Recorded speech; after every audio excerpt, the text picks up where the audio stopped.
I'm your host, Michael Callahan, and wherever you might be now, this is Where We Go Next. And Steve Fambro is co-founder and co-CEO of Aptera Motors, the solar mobility company that delivers the world's most technologically advanced solar electric vehicle, made possible by breakthroughs in battery efficiency, aerodynamics, material science, and manufacturing.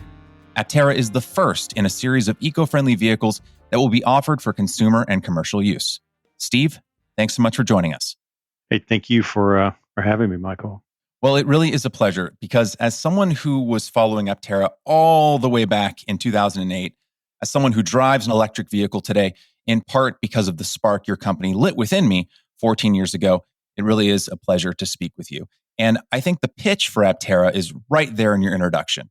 But before we travel back in time to 2006 to the genesis of the company, I'd love to start with two more immediate, timely questions. So the first one is, for listeners who perhaps aren't as familiar with Aptera as, let's say, I might be, and considering this is an audio-only podcast, can you describe what makes the Aptera visually and technologically unique from other EVs on the market today?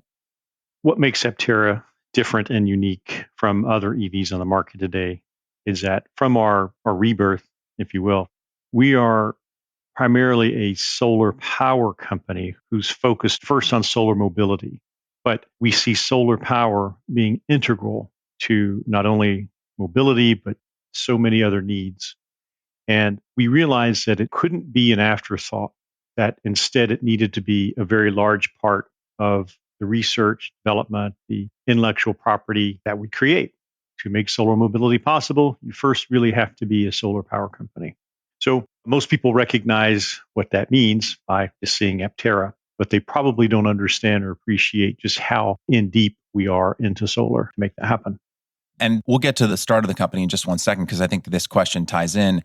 Aptera, back in its initial founding, if I remember correctly, wasn't as solar, if at all, solar focused back then as it is today. So obviously solar panels have gotten cheaper, more efficient, more cost effective, more technologically advanced in the 14, 15 years that's transpired. But was there anything else that kind of moved the needle for you to focus so much on solar in this go round? Yeah, I would say primarily it's with the availability and affordability of the new Maxion cells. We are able to form those cells, and they're quite flat, and brittle, but we can form them in 3D with our process, whereas we could not with any other cell. So when you saw the first Aptera, you saw basically very flat cells, on the roof that would provide some cooling assist, some ventilation, something like that. Nothing really to move the needle. But once we discovered with our process, we could form these cells in sort of 3D, we could bend them in X and Y. We said, why don't we just cover as much of the vehicle as we can in it? The light went on there when we first calculated. Chris and I built a mock-up, a full-scale prototype, and put on his roof of his workshop because we had full view of the sun. And, we did some basic calculations and said, wait a minute, forget the roof. We should put these cells over the whole thing. We could get, 30, 40 miles a day. And that was the genesis of that. And to our listeners who, again, might not be familiar with Aptera, I highly recommend you go to the website, which is aptera.us, and just look at the vehicle as you're listening to this conversation, because I really think you have to see it to understand the teardrop 3-wheel design. It really is something that is really visually grabbing. And I think you have to really see it to understand what we're talking about. I think starting and running a company, especially one as complex and potentially disruptive as Aptera Motors, is really brutal, often thankless work. The hours are long, the rewards are comparatively few, and those rewards are often spaced really far apart because, production and development is a really time-intensive, long event. And that's if a company even succeeds, right? So why are you here? Like, why are you doing this rather than literally anything else, considering how hard it is to found and run a company? I think my personality archetype is that I need almost an existential threat kind of challenge in my life. I don't ever see myself retiring, even if I become, fantastically wealthy or something. It'll just be something else I do, some other project, some other thing that really moves the needle in a big way. When I graduated university and went to work in biotech, it was great because I was challenged well out of my comfort zone, up until the point where we built the last robot that was so efficient it put all the other robots that we made out of business. And I was put on boring work, and I just realized that the the paycheck was almost meaningless to me. I needed to be challenged. And it wasn't challenging me. Work wasn't challenging me in the way it was. And so I think that's just what I learned about myself is that I need to feel that kind of pressure and challenge all the time. I feel anxious without it. I can understand that. I know people like that in the entertainment industry where I live and work. And I even know folks in Silicon Valley who kind of feel the same way. That feeling of mental and creative atrophy that someone can experience, someone who's really ambitious, wants to be part of those projects that they feel can be really world or life changing. I've met people like that where literally, if they're not expending all of their brain energy, all of their creative energy on something, they feel like they're wasting it. I think that takes us to 2006 pretty well. You were working for Illumina, which was a biotechnology company at the time. And right before you founded Accelerated Composites, which was what Aptera was initially called.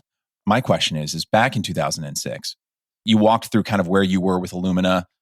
You created a hyper advanced robot that put all the other robots out of business, and you were trying to think of what your next challenge was going to be. So what was the defining moment? In my industry, we'd call it the inciting incident that caused you to take the leap from employee to entrepreneur, right? Like, why didn't you just go to another company that was doing really ambitious things? What was the burning ember in your chest that you just couldn't put out that made you have to start the company in the first place? I had started building this as a project without thought of making a company. I wasn't an entrepreneur. I mean, I had, as a kid, I worked on cars and, mowed lawns and did stuff like that. But I wouldn't call myself an entrepreneur. I think those are just sort of industrious things that kids, in the 80s did to get a little pocket change. But for me, being an aviation enthusiast and pilot, I was following Burt Rutan, Scaled Composites, and their work in having the first privately funded and built spacecraft. I was following the Spaceship One quite carefully, and I had studied every video and book about Burt Rutan and his method of composites, and I knew all about his company and all about the different planes. And my wife convinced me not to build a plane, but to build this car instead. That was kind of the nexus. And a friend of mine, we drove out to Mojave to watch one of the launches of Spaceship One with like 100,000, a lot of people. It was like a massive, massive event out there. We watched the launch. We brought our little aviation radio so we could listen in on, the communications and hear what's happening. Later, we kind of sweet talked our way into the VIP event so we could get our picture taken with the spacecraft.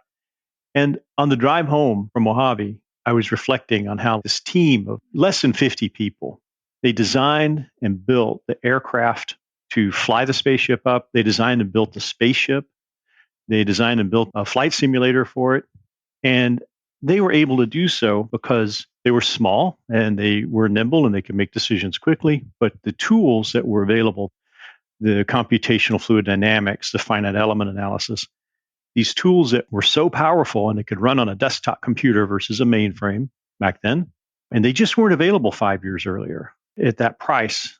And so I became convinced that if this team of 50 could build a spacecraft from scratch, from ordering, from Aircraft Spruce and Specialty and McMaster-Carr, then, a small company of 20 or so could design and build this vehicle. That was sort of the rationale. And because nobody was doing it, I instantly thought to myself, well, I have to do it because the large companies aren't going to do it. Detroit's not going to do it. Stuttgart's not going to do it. And it can be done because I just watched the spacecraft fly and land successfully with a very small team. So that was kind of the aha moment that it could be done. And the moment I realized it could be done, then I started planning on how I would do it. I didn't know any entrepreneurs, so I had to find some.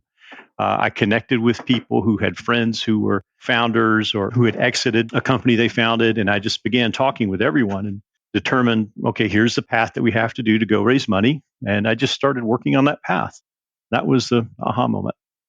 Okay, so you started with a team of 20. One of those 20 people was now co-CEO Chris Anthony, who you brought on as the COO back in 2006. What was and is it about your partnership with Chris that works so well that you've gotten the band back together, so to speak, 16 years after Aptera's initial formation?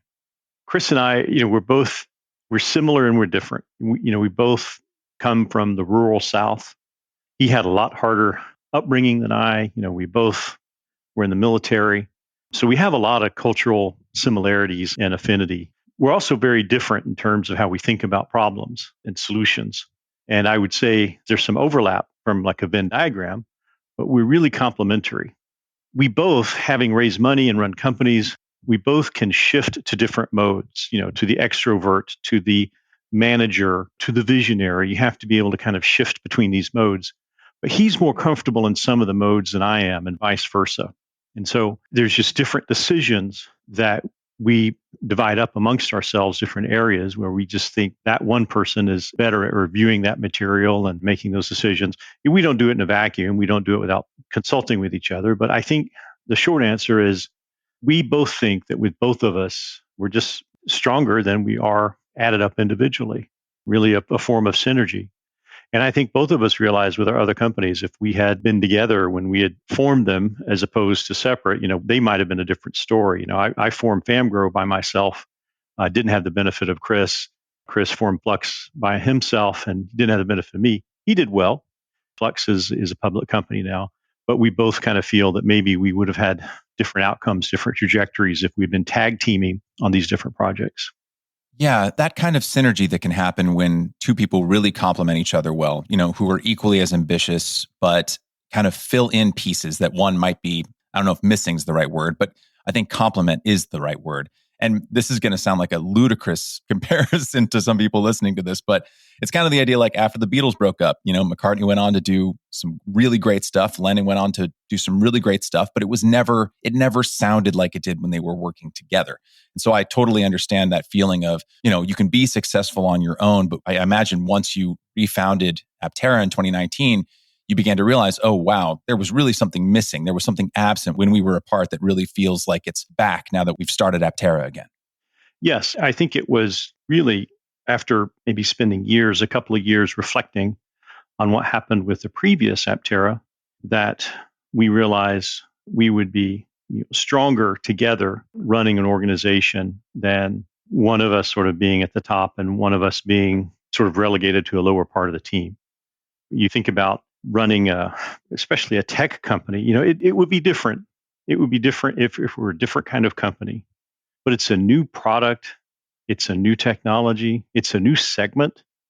There's so much that's new about it that requires a very broad depth of skills that I think it would be, impossible for one person to do unless that one person is, some magical person like Elon Musk or something who apparently can, manage all these different companies.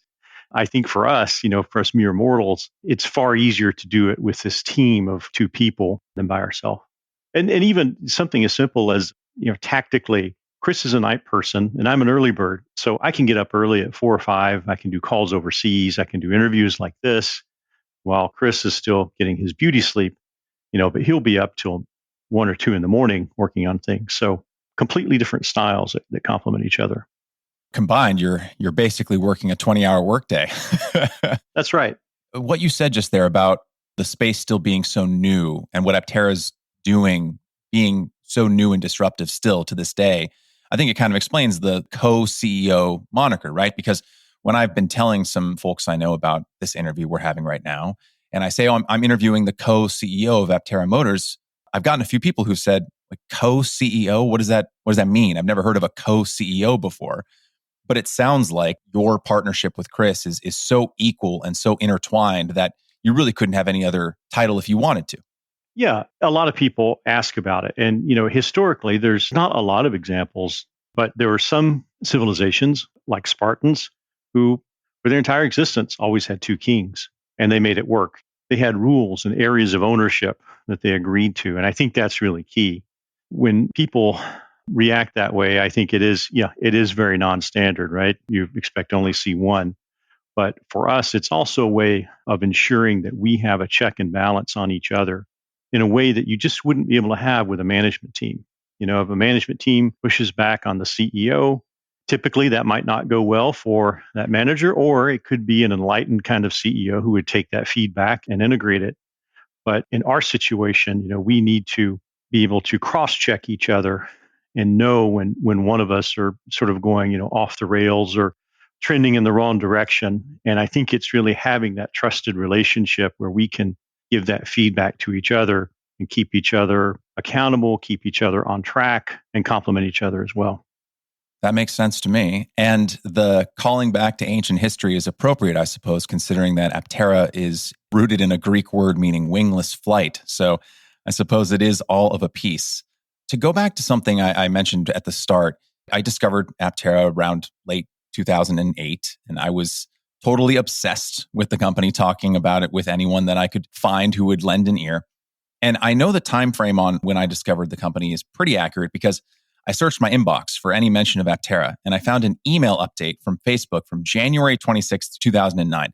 I can't see what the original comment I posted was since I no longer have Facebook, and I certainly don't miss it. But the email was alerting me to a response from a colleague who wrote, quote, "That's so funny that you mentioned Aptera." And then in all caps, "I love the Aptera. Been following it since Steve Fambro created the prototype in his garage and put the videos on YouTube. I am probably going to put down a deposit to snag a reservation for one here pretty soon, actually." End quote. So for future-focused nerds like me and my friends, Aptera was a really big deal back then. This was before Tesla really pulled electric vehicles into the sexy, acceptable mainstream. And back then, Aptera's vehicle was split into two categories. There was the all-electric 2E that claimed a range of about 100 to 120 miles on a charge, and the hybrid 2H model, which could get up to 700 miles with only a 5-gallon gas tank. I do want to flash forward to 2019 because personally I find the present state of the company more relevant and exciting. But I do want to ask, and I'm going to ask, I suppose, rather bluntly. In 2008, you hired Paul Wilbur as CEO and stepped into the role of CTO. And only a year later, in 2009, you and Chris left the company entirely. And 2 years after that, Aptera was liquidated. So I guess my three questions, which are all kind of related, is what happened exactly? What did you learn from the experience? And how are those lessons being incorporated into the Aptera we know today? Well, what happened was, yes, our board encouraged us to bring in what they called professional management from automotive. And somewhat in their defense, again, new segment, new product, new industry. All of us were wondering, how do we go and raise big money, without having someone with automotive experience, at least on the management team? And of course, this being my first startup and Chris's second startup, and the amount of money that we were looking to raise, I suppose maybe we didn't, as founders, exude a lot of confidence with the early board that we could do this. And I think we had a lot of self-doubt as well. I think we were on board with getting a professional CEO who had automotive experience. And it was pitched to us as sort of like, the Eric Schmidt coming in to work with Larry and Sergey. And that was what was pitched to us. And that's what were expecting. But we were completely unprepared for the sort of Machiavellian evolution of the power structure and dynamics. And I've since come to learn this is sort of the standard fare, with at the time companies like Chrysler or other automotive companies. It's a very cutthroat, stab your way to the top, climb the ladder however you can kind of business. It isn't how Chris and I work or deal with things, but I suppose it is a reality, of the world. That's just how the world is. And so I'd say from the beginning, the relationship just didn't work well. We later found out they were not very complimentary, or not even, I suppose, trying to help us or support us, with the board. They were maybe professional team, had some plans all along. But it became clear we just couldn't work together. There wasn't mutual trust. There wasn't respect. And most importantly, they were unable to raise money. So Chris and I had raised all the money at that point. So after a year of this, Chris and I decided that they had to go, and we made our case. We built consensus with the board, but when it came down to the board vote and the fight, if you will, we were outvoted by one, and so we left the company and parted our ways. So that's kind of the short story of what happened. I went and started a vertical farming company because I love food and I love growing things, and I didn't want to use pesticides or herbicides. And so I got my first term sheet in a month after I left Aptera, and started Fambro. And Chris started Flux Power, which at the time was, I think, one of the first sort of aftermarket or industrial BMS battery systems that one could buy for lithium. But I would say that we did not align well with the team. There was lots of friction. I think we tried. Maybe there's always stuff we could do better. But they were trying to run it like $1 billion company, and they were spending like it was $1 billion company, and they weren't able to raise any money.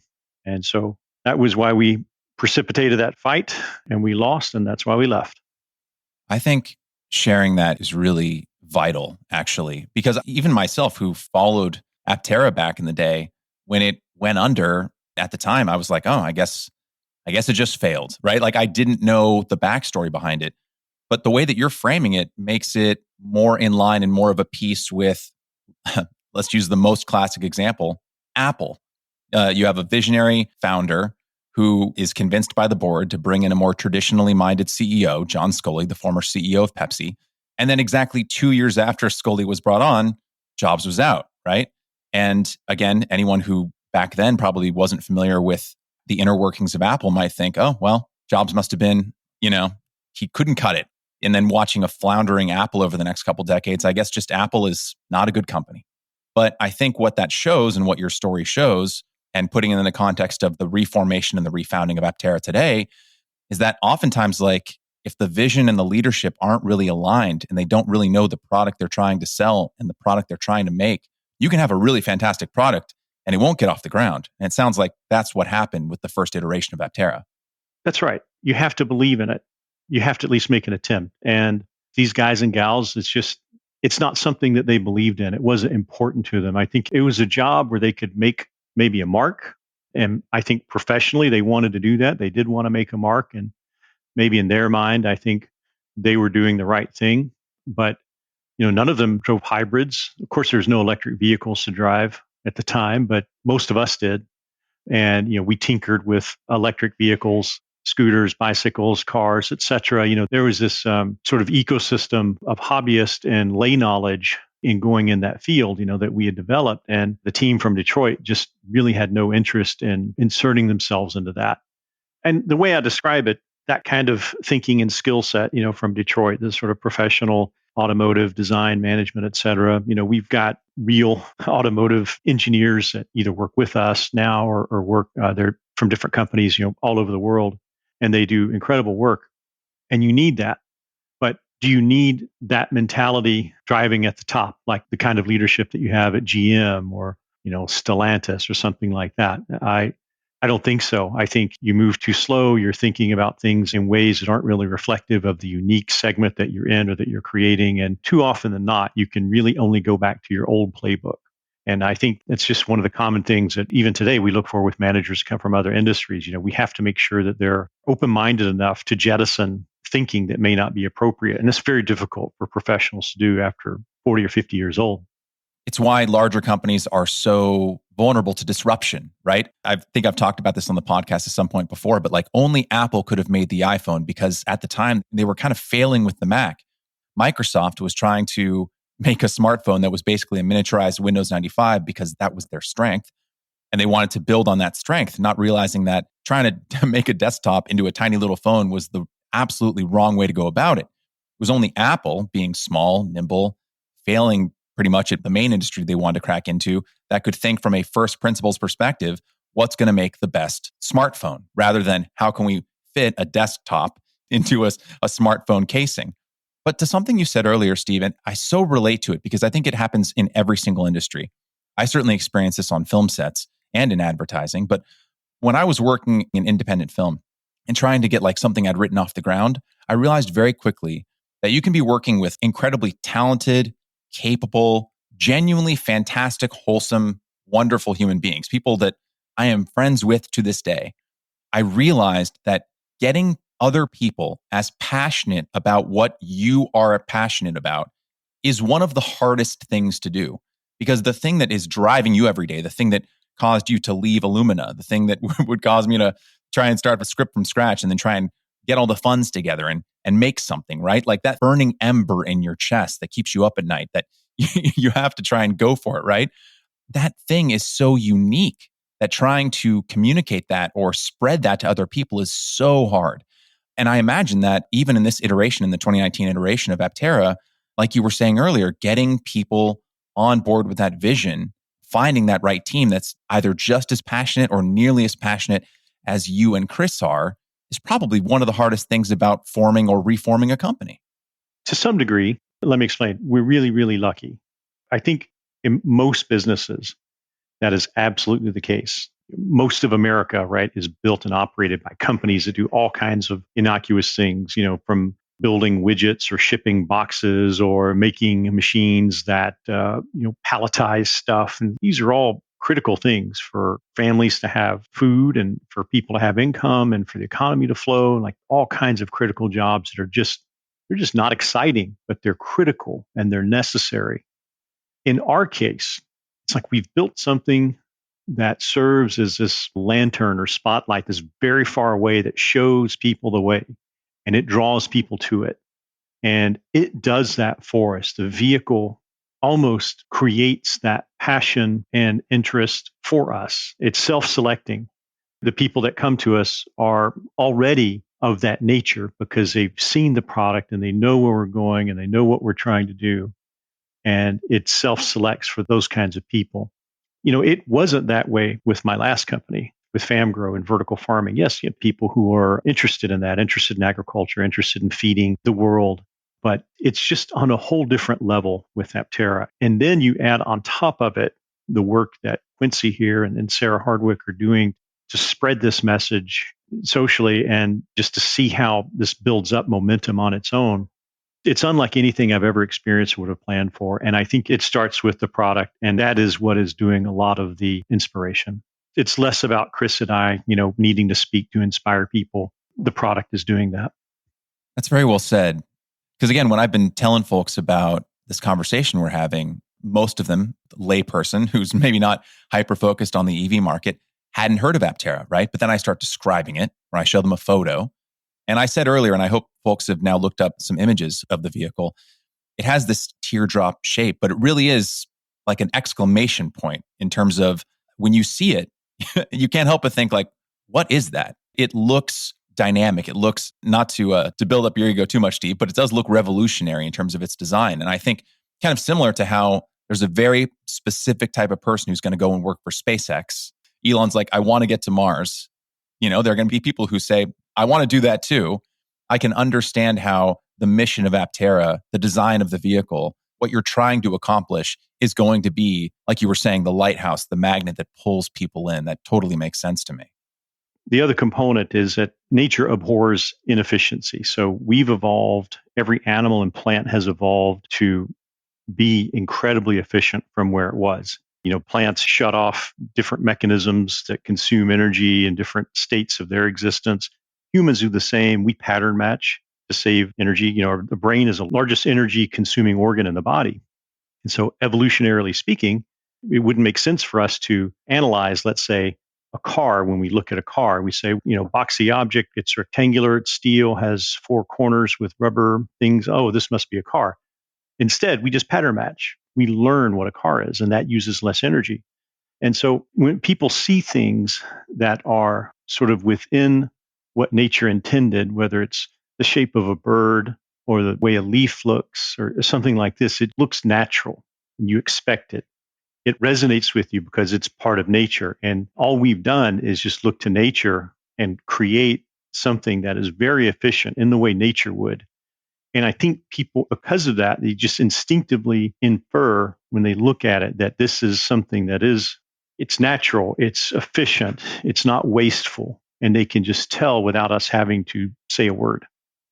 I want to ask a variation of a question I asked earlier around motivation and inciting incident, because like we've mentioned, in 2019, you and Chris relaunched Aptera Motors and are planning to begin production on your first electric vehicle, the simply named Aptera, in 2023. So what brought you back? What was it about this moment and this market that makes it the moment and the market for Aptera Motors? Why now? After the dissolution of Aptera, I had stopped thinking about electric vehicle startup, anything related to that space ever again. I just put it out of my mind. And I don't know that Chris ever did. And it was maybe 2 years after we moved back from the Middle East, my family and I went over there as part of my work in ag tech. We were talking with a friend of ours, actually, our former lobbyist who helped us pass, they called the Aptera law, making a three-wheel vehicle able to be qualified for Department of Energy loans. None of us had really lost contact over the years. And so we had a lunch, I think it was in San Clemente. And, we were just talking about the state of the industry and how there's really only one company that's dominating the industry, and that was Tesla. And range seemed to be the factor that was driving the sales, the range of the vehicle. And that with the hyper efficient shape like Aptera and with the new energy density of cells, we could pack 100 kilowatt hours of cells in that vehicle and make something that could go 1,000 miles. And so then we could dominate the range segment. And that just got us talking again and having the conversation. I think it was me as the electrical engineer. Of course, I went to MATLAB. I started doing some simulations and updating the model that I'd had from 10 years ago. And we determined that, we could make a very affordable 200, 400, 600-mile electric vehicle that would even 1,000 miles, because it uses such fewer cells because of its efficiency. You'd be able to go to the same range for a lot less money. And we thought that there was value in that. And we wrote a business plan and restarted the company. We also had a chance at the time to reacquire some of the IP that was available and immediately started creating new IP regarding solar, structures, composites, cooling, et cetera. It was, I think, realizing that there was no one in the EV market, with range being one of the single biggest customer considerations. The thesis that had been presented by the industry was, well, we're going to address range by making the vehicles bigger and shoving more batteries in it. And we just thought that was the wrong direction. We have to use fewer batteries to go further. And we want to use fewer batteries to go further because that's less mining, that's less resources, that's less labor, that's less cost for the customer. So we wanted to figure out how to do more with less, because the current direction we didn't think would be sustainable without large incentives, or they would only be available for the really wealthy. And we thought that for EVs to have an impact, they need to be available for everybody. And with the starting price point of $25,900, it's a lot more attainable than most other EVs on the market. And I want to talk about that price point in just a second. I do think that range anxiety, especially in America, because we're such a car-focused nation, really, even though most Americans don't drive more than 40 miles a day, which if you max out the solar panels on the Aptera, it can charge up to 40 miles a day just from the sun. I think that feeling, kind of similar to that incredibly successful Verizon ad campaign like 12 years ago, where they would show the entire map covered in red and be like, you can get cell reception anywhere in the US. And that was an incredibly effective ad campaign, because even though the average American doesn't really leave their 50-mile radius, if that, of where they live, maybe more than a couple times a year for either vacation or seeing family members, just that idea that you could get cell reception anywhere in the US was intensely comforting for people. And from a psychological standpoint, I can understand why. And I think similarly with range, even though, again, most people don't need more than 50 miles of range a day, that feeling that if I want to get up and go, if I want to go travel somewhere, not only can I have a decent amount of range to go there, but there's conveniently placed charging stations. I think really it was the supercharger network that really pushed Tesla over the edge as well. And I think having that electric vehicle infrastructure today is also moving a lot of people.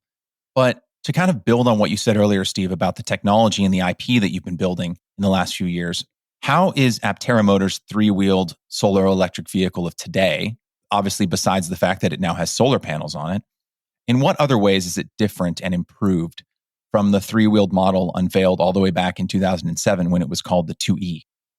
I will answer that right away. I want to touch very quickly on the range and the range anxiety, because I agree with you. Most people, they don't need that much range. It is a cultural thing. If you travel and live in different countries, there's different sensibilities that people have. When I lived in the Middle East, I learned that people never complain or talk about the weather because it's always bad. It's always hot. In the case of like Abu Dhabi or Dubai, it's hot and humid most of the year. It's miserable. And people just don't complain about it. Now, here, maybe, or in England, you might have a conversation with the shopkeeper for several minutes about the weather. And so I would say these cultural differences are really important in the US because Americans, and this is from some of the research done by Dr. Clotaire Appel, he wrote the book, The Culture Code. Different cultures think of the car in different ways. And the Americans think of the car as freedom. They think about the open West, the Pony Express, manifest destiny heading westward, being unencumbered, being free. And to have your range limited is kind of anathema to that. And so I think you're absolutely right. People don't drive more than 40 miles a day, but we have this sort of cultural baggage or inertia, if you will, of yes, we have to be free and we have to move unencumbered.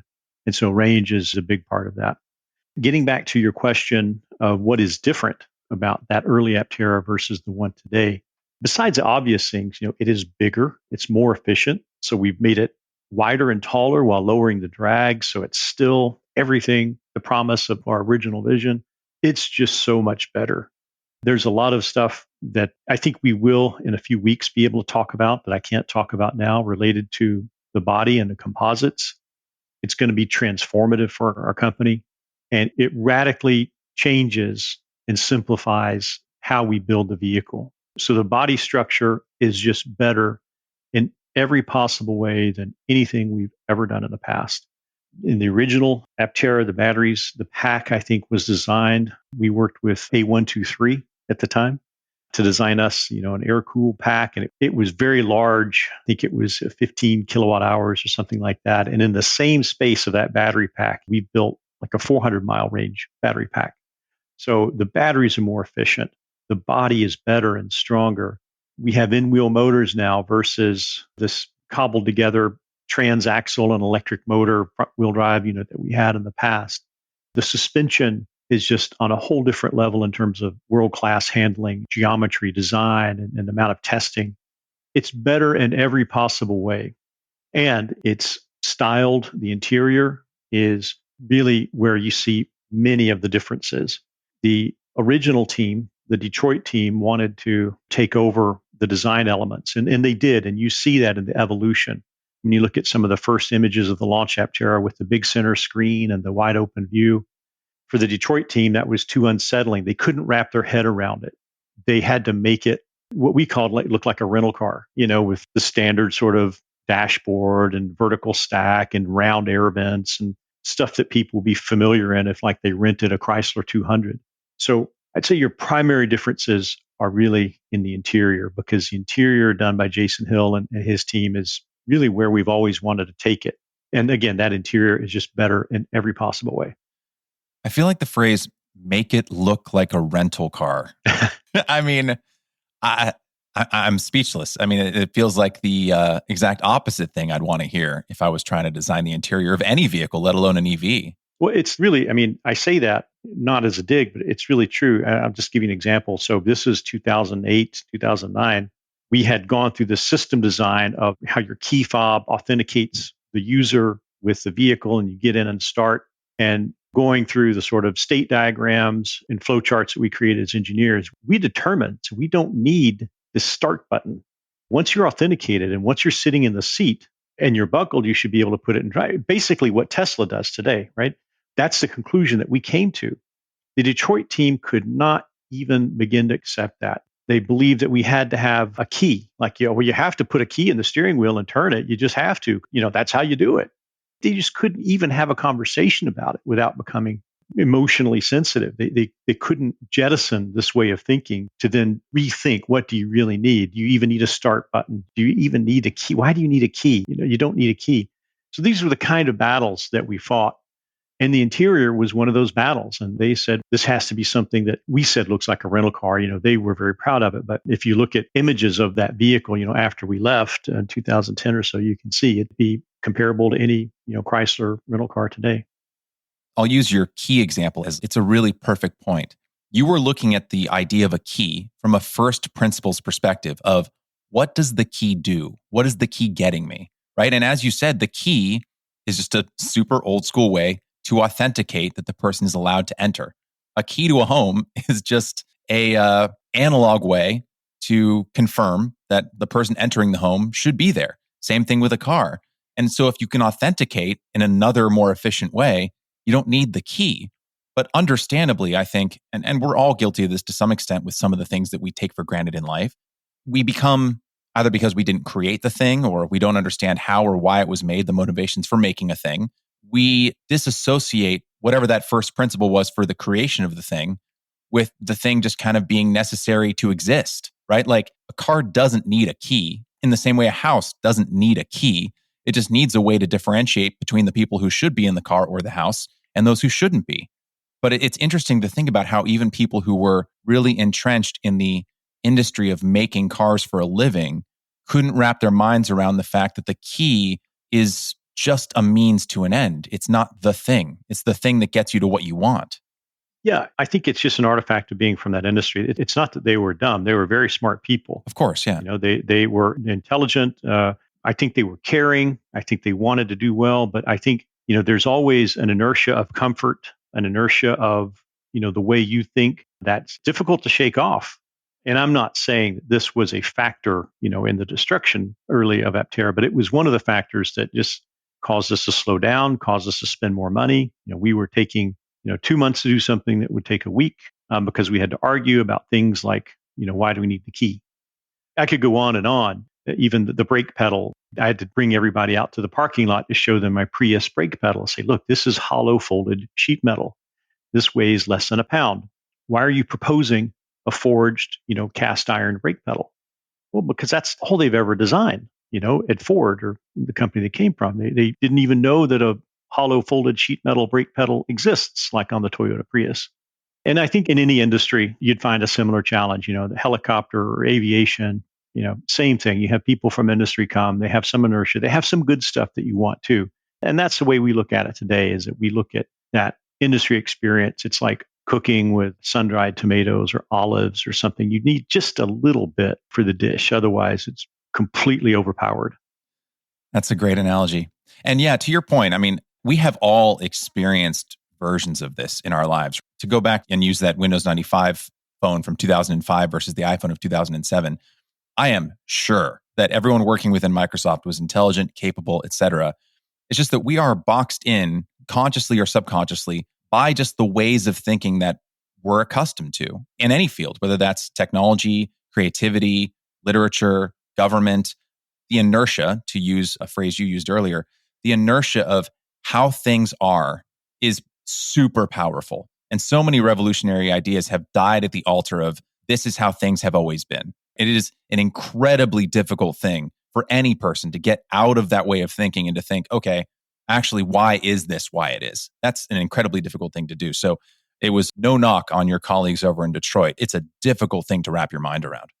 Yeah, absolutely. And I think, like you said, it could be any industry, and it's not a knock against them. I think as humans, as adults, we all struggle with, well, some of us don't know or maybe don't attend to it, but what all of this after the first Aptera led me to was the study of philosophy and Stoicism, which, you learn about your circle of control. You begin to understand the ravages that the ego can have. And so I think part of when I say inertia, also the inertia is created, by the ego, because the ego, we don't like to have our ideas or belief challenged. And, it's very difficult to keep one's ego in check or work on destroying it even. That's something that the military does in basic training. They destroy everybody's ego and then build them back up again to make them into what they want. But I think as a professional, for me at least, I think it'll be a lifelong commitment of learning on how to keep it in check and to realize, when is reason and logic talking and when is the ego talking. There is a book on my bookshelf, a collection of Stoic wisdom by Ryan Holiday called Ego is the Enemy. So there you go. I totally relate to that. It's a tough thing to fight, that feeling of not being able to separate an idea from the self. It's difficult because sometimes it can feel like an attack on an idea or a suggestion or a project can feel very much like an attack on your personhood, and separating those things and realizing that a thought that comes from your brain, an idea, a project is not you, allows you so much more flexibility psychologically, creatively, to figure out the best solution to a problem rather than thinking, oh, this person's attacking my idea or criticizing my idea. They must be criticizing me. And that's such a difficult thing to really kind of pull apart. Is that something, to kind of stay on this for a second before we get back to the vehicle, is that something where you and Chris are just keeping each other accountable? Because I imagine when you're in the trenches, right, and working on a difficult problem, even if you're familiar with Stoicism and its teachings, there have to be moments where, you may be really pushing for something or Chris is pushing for something. You might not be totally aligned. Is it something where you have to keep each other accountable in that way and remind yourselves like, all right, there's the idea we're working on and then there's us? Exactly. And it's something we both work on together. And I think if a leader can learn to destroy their ego or keep it in check, it almost becomes a superpower, because then what happens is people, whether it's your staff or employees, they can be more frank with you. They can share things with you without you reacting. And that's important. A lot of things don't happen in companies because people are afraid to tell management bad things or things that they don't want to hear. They could even be things that are incorrect, but it's important to be able to listen and not emotionally react. And if you can do that, then people are going to come to you more and the company will be more productive. And so I think it is something that we work on together. I don't want to speak for Chris and how he does or what he does, but I would say for me personally, I view it for me as like it is a little secret superpower where I know that I can see other people in the room maybe getting emotional about a subject, but I feel like I'm just on a calm lake and I'm not bothered at all. And I'm just looking and listening and processing what's being said and doing my best to keep the waters calm in my mind, which lets me listen to what's being said. What I found is that when people are emotional, their ego is controlling them. They're emotional. They're not listening to what you're saying. They're just formulating what they're going to say next. That doesn't help them. And so to be able to listen to what someone's saying without just mentally loading the bullets in your verbal response, it's a real superpower. I can absolutely see that. I imagine that that's helpful, especially when you're leading a company like Aptera, where, like you said earlier, by the nature of its existence, it is pulling in people who are passionate, right? And there's a lot of overlap between passion and being emotional about something, because when you're passionate, you're invested. When you're invested, it's hard not to be emotional about it. So I would imagine that having someone at the helm, it sounds like you and Chris both filled this role in different ways, who can be passionate about the project, obviously, and understand where your employees, where your coworkers are coming from, but also be dispassionate when hearing them out is, like you said, it does sound like a superpower. I aspire to be. I'm not saying I'm perfect. I aspire to be that. And I make plenty of mistakes, but hopefully it's fewer mistakes based on emotion because of that. Let's get back to the vehicle. The Aptera currently comes in 4 mileage variants. There's the 250 miles of range, 400 miles of range, 600 miles of range, and 1,000 miles of range. And with the 250 mile variant coming in at $25,900, it's actually about $2,000 cheaper than Aptera's 2007 advertised price of about $20,000 when you adjust for inflation. And the 1,000 mile variant is currently listed at $44,900, which is $2,000 cheaper than the cheapest Model 3, which only has 267 miles of range. Now, obviously, the Model 3 is a considerably larger car that seats 5 people as opposed to Aptera's 2, but that can't explain all the cost differences. So, how are you able to make the vehicle so cost efficient, especially at this rather boutique manufacturer stage where you don't really get the benefits of scale? Those costs are those prices are what we advertised starting in 2019. Obviously, everyone is following the supply chain issues globally. Prices have gone up on virtually every commodity, chip, etc. So invariably, we'll have to revisit that as we get closer to production. And if it needs changing, change it. I'm not saying we will or we won't, but I'm saying, yes, we're all very mindful of those costs and how the global market has changed. One of the reasons, the main reason we're able to do that is as an efficient vehicle, we just need less stuff to go the same distance.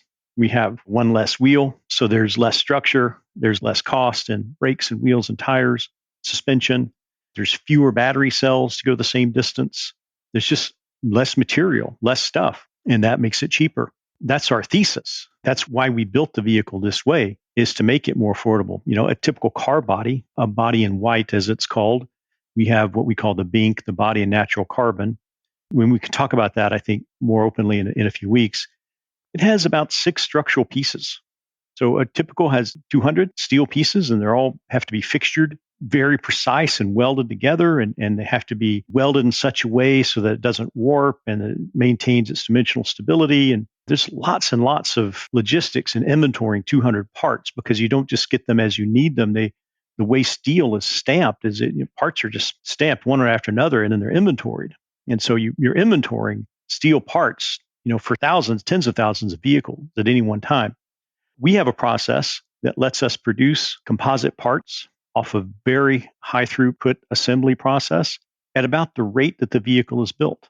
So we don't have to inventory parts. We don't have to ship truckloads and warehouse, years worth of production and materials. We're able to produce them on demand at the rate that they're consumed. And I think that's probably one of the first times in the industry this has happened. So we have fewer parts. We only have 6 for the body. They're all very lightweight and human, movable, navigable. They're produced at rate. They don't have to be produced and stored ahead of time. And they're low cost. They're going to be comparable to steel. A little bit more than steel because the materials cost is greater, But when you consider the other factors, it's going to be less in total. And I would imagine that these efficiencies are one of the reasons why, let's say, the Aptera can charge up to 150 miles overnight on a regular household outlet instead of, like when I've plugged my Tesla in and in dire need and I've gotten, like 40 miles overnight or 50 miles overnight if I'm lucky.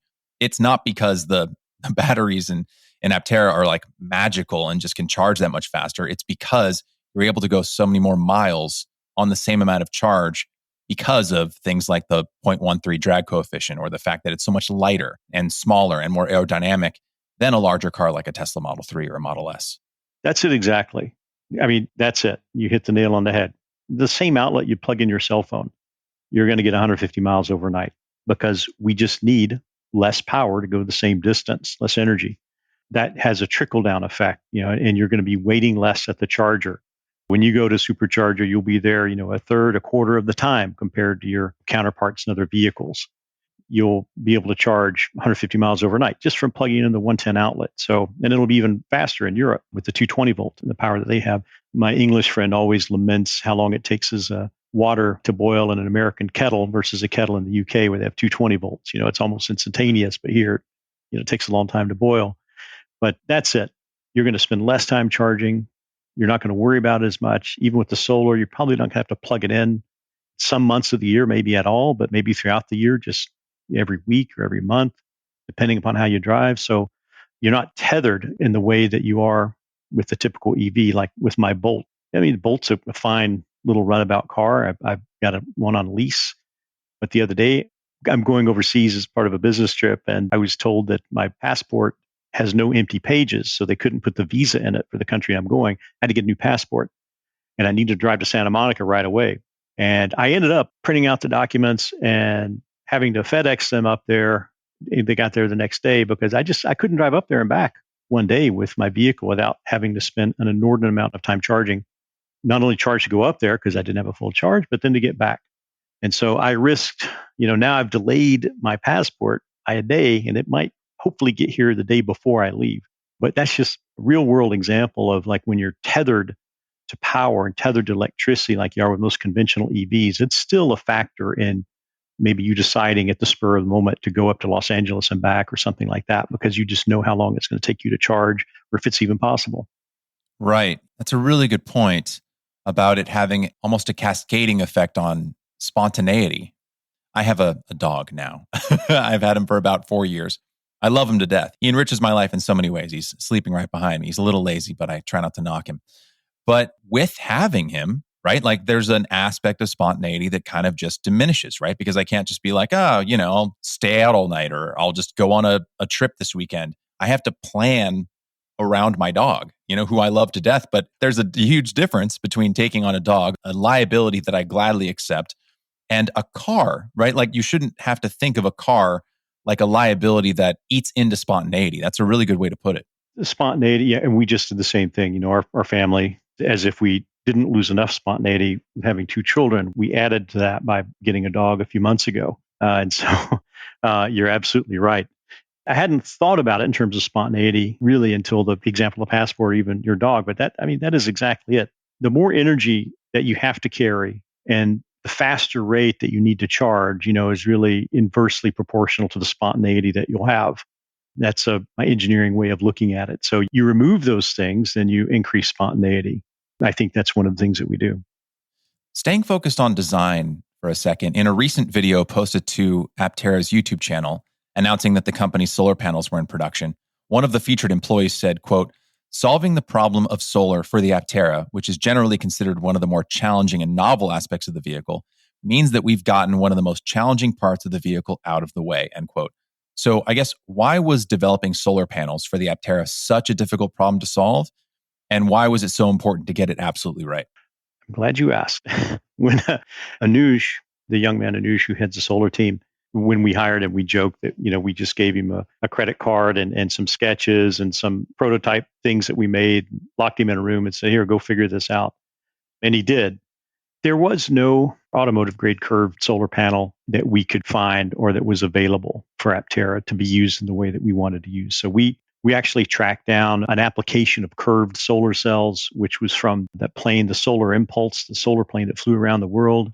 We found the company that bought that, got contact with the CEO. He came out to meet us and we said, look, we're not competing with you. You bought the rights to this plane. You're working on solar aviation. We're trying to make automotive stuff. But would it be possible for us to talk to your engineers and see the kind of challenges that they overcame? And then we'll share with you what we learned. And what we learned was that the Airbus engineers that designed that plane, they had no idea or no thought put into longevity.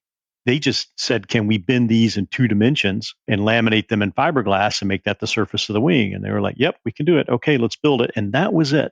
So they have no idea how many of those panels or cells are cracked or how well they're performing, how many years they would last in the sun. There was no attendance given to that because they had a very fixed duration mission. And the reason I cite that is because that was, one of the most prolific examples of sort of curved solar panels used in transportation. So after that phone call, we realized that we're just in new territory. There's nobody doing it. There's no one coming to save us. And that meant that we had to really start with first principles from the kinds of materials, how do we achieve strength? How do we achieve UV resistance? How do you test and even see if you have micro cracks? And Maxeon, the cell manufacturer, has been really helpful in helping, guiding our team and thinking through some of these issues that we've discovered. But even, Maxeon is quite open and been very helpful and supportive, but they recognize that we, Aptera is just in really virgin territory. And it's because the team has spent so much time and effort in building this body of knowledge that we're able to make these panels. So the challenge for automotive is you've got vibration, you've got, softballs, hail, hot, cold water. You've got all these things that really work on these polymers over time.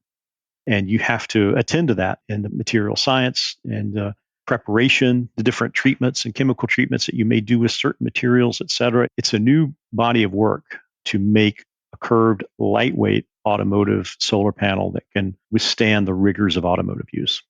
Yeah, I can only imagine what an entirely different problem to solve it is when putting solar panels on a car versus a roof of a house. I mean, obviously, a roof is subject to the elements, but not in the same way at all as a car.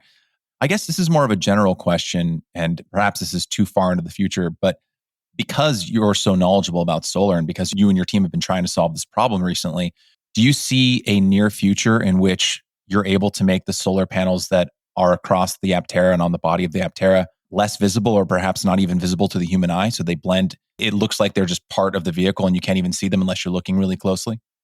Yes and no. There are other materials and methods that I would say we're not exploring with great vigor because we're hyper-focused on just getting this vehicle to production. But we are aware of different pathways we could go in the future that might do that. But I would say it's just not an area of exploration that takes up any of our time right now because the team is just hyper-focused on building these panels for production. At the moment, I don't see how that can be done on a color basis. The color of the cells is kind of a function of the wavelengths that it absorbs. I don't know of a way that we could be able to change it and make it different colors. But smaller cells and different materials that allow us to make larger panels without the sort of faceted cells are something that we could look at in the future. But right now, we're focused on the Maxeon solution and getting those panels into production. Understandable. I'm asking a rather luxury question and you're trying to solve a rather working class problem, which is how do we move this vehicle into production? I would be remiss if I didn't ask this question, especially for some of our listeners who are new to the vehicle. And I'm trying not to call it a car because it really isn't one. It's classified, like you said, almost like a motorcycle because of its 3-wheel design. So traditionally, a 3-wheeled vehicle is less stable than 4-wheeled vehicles. And I think anyone who was once a child, which I imagine is everyone listening, who has ever owned or ridden a tricycle can speak to the relative instability of a 3-wheeled vehicle, right? Top Gear even featured a 3-wheeled vehicle once. It was known as the Reliant Robin, which had 1 wheel in the front and 2 in the back. And that vehicle flipped constantly. So obviously Aptera has 2 wheels in the front, 1 wheel in the back. But on behalf of the listeners, how is Aptera accounting for this? And for any hesitant potential customers out there, why shouldn't they be worried? The number of wheels a vehicle has is just one element in its margin of stability and center of gravity. There are lots of 4-wheel vehicles, mini SUVs or crossovers or things that don't have the same stability of, let's say, a Tesla Model 3 or something with the battery pack in the bottom, even though they both have 4 wheels. So mathematically, we achieve the same rollover stability and center of gravity of a typical small vehicle like a Volkswagen Golf. I would say mathematically, if you were to look at the center of gravity and margin of stability of those two vehicles, Aptera and the Golf, they would be very similar. So we're able to do that with three wheels because at the end of the day, it is just really math and physics that determine that. Number of wheels is a factor. It becomes easier to do it with a fourth wheel, for sure. So Aptera has to work very diligently to move weight forward and around in certain areas. But it is, at the end, just math and science, and it lets us get the same margin of stability of many popular small vehicles today. And you can see that on the track, I think, in some of the videos. If people go online to Aptera's YouTube channel, you can see the Moose test. I mean, there's a lot of passenger cars that can't even pass a Moose test. You can see us doing the Moose test and drag racing Audi R8s and stuff like that, and see that the vehicle is quite stable. What is the Moose test? It's a test developed in Sweden. I don't know if it's by the Swedish government or Volvo, but moose accidents are quite a thing up in that part north of the Arctic Circle. And so to be able to avoid one at high speeds, they tend to wander across a highway, is very important from a safety perspective. So it's basically making a very sudden turn at high speed to avoid an object and return in the lane without the vehicle becoming unstable or flipping. Oh, today I learned. I suppose if I was a native to Canada, I would know what the Moose test is. Right. But we don't get many moose down here in Los Angeles. That's right. Unless they're on a film set or CGI. So, Steve, I want to be sensitive to your time. I've really enjoyed our talk today. And of course, it would be great to have you back perhaps in 2023 once Aptera is rolling into production, because I could talk your ear off for another hour with all the questions I have. As we're heading into 2023 and as Aptera is about to enter full production, two questions kind of related. What is, in your view, the biggest production challenge that you and your team are working on now as you take Aptera into production? And what's one of the things you're most excited about with Aptera, your team, and the company moving into 2023? So it's kind of a two-pronged question. What's one of the more difficult things you're anticipating with production? And what's something that you're just really excited about with the company heading into the new year? The most difficult thing, it's that last little bit of design work. We're at like 99% lockdown of design. And it's that last 0.1% that feels like it's just taking an inordinate amount of time. And it's just the way it is. There's nothing that can be done about it. And so, seeing where we can spend money and add people to speed things up, or things that can't be speeded up, that's the most frustrating. Things that are just going to take a certain amount of time, even if you had a truckload of money to shovel into it. Those are the frustrating things. Usually those are things that are outside of our control, done by outside parties or agencies. The second part of your question, the most exciting thing about 2023, I think it's just that, is you're going to see all this come together and seeing a real tooled Delta production vehicle come off the assembly line next year. And every facet, every single part made by a tool, precise, fits like it should for a factory produced vehicle. And then they're just going to start coming off the line. And seeing that first one, I think, is just going to be incredible, because it literally will have been our modern lifetimes in two separate attempts, spent to get to that part. And once we see it, I think then it'll be a massive, not a sigh of relief, but just a sense of completion, kind of turning the page of that chapter, and now just focus squarely on increasing production, different variants, looking at different parts of the world. It'll be just a whole new way of looking at the company. Yeah, I can only imagine how it's going to feel. The culmination of nearly 2 decades of thought and work coming together on that production line next year. Well, Steve, I just want to say, and I really do mean this, I think I speak for a lot of people in that the Aptera, back when I first discovered and so many other people discovered in 2007, 2008, 2009, it really inspired a lot of us to start thinking about electric vehicles in a fundamentally different way and take them seriously before the Roadster was even really out on the road, or the Tesla Model S. It got me interested in electric vehicles for the first time. And so I'm really excited about where Aptera is going next. It was such a pleasure to talk with you today, because your vehicle and your company has been such an inspiration for me and has set me on a trajectory in terms of the vehicle I drive today. So thank you so much for your time, and thanks for the work that you and your company are doing. Michael, it's a real honor. This has been a great interview. I've really enjoyed the questions, enjoyed the dialogue, and I'm so pleased to have this interview with somebody that's been a fan for so long. So it's my pleasure to be here, and we look forward to having you here at Aptera one day to ride and see and hopefully own one of our production vehicles. Oh, man. You're getting me excited, Steve. All right. Well, with that, I'll have to let you go, but now I'm going to be daydreaming about that all day. So thanks so much for your time. Thank you, Michael.